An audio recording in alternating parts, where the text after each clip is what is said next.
कहानी एक मेहनती और दयालु किसान हरिराम और एक समझदार राजा देवेंद्र के बारे में है। हरिराम गरीब था, लेकिन उसका दिल बहुत बड़ा था। वह हर दिन मेहनत करता और जितना भी पाता उसी में खुश रहता।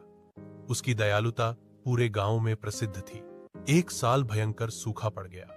नदियां सूख गईं, खेत फट गए और लोगों के पास खाने तक की कमी हो गई। राजा भी बहुत चिंतित हो गया, इसलिए वह अपने राज्य की स्थिति जानने के लिए भेष बदलकर गांव घूमने लगा। एक दिन राजा एक साधारण यात्री के रूप में हरिराम के घर पहुंचा और पानी मांगा। हरिराम के पास पानी बहुत कम था, लेकिन उसने मुस्कुराकर वह पानी भी दे दिया। उसने यात्री को खाना भी खिलाया, जबकि उसके अपने घर में भी बहुत कमी थी। राजा ने आश्चर्य से पूछा, तुम्हारे पास इतना कम है, फिर भी तुम इतना बांटते हो? क्या तुम्हें डर नहीं लगता कि तुम्हारे पास कुछ नहीं बचेगा?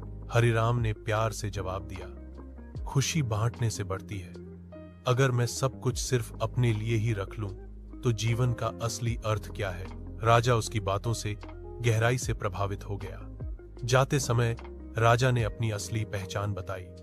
हरिराम घबरा गया, लेकिन राजा ने उसे उठाया और कहा, तुम्हारा दिल किसी खजाने से कम नहीं है।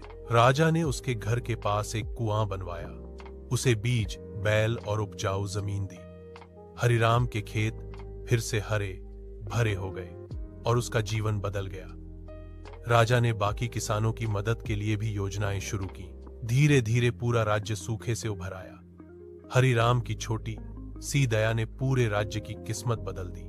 कहानी हमें सिखाती है कि सच्ची दौलत सोने में नहीं, बल्कि इंसान के अच्छे दिल में होती है।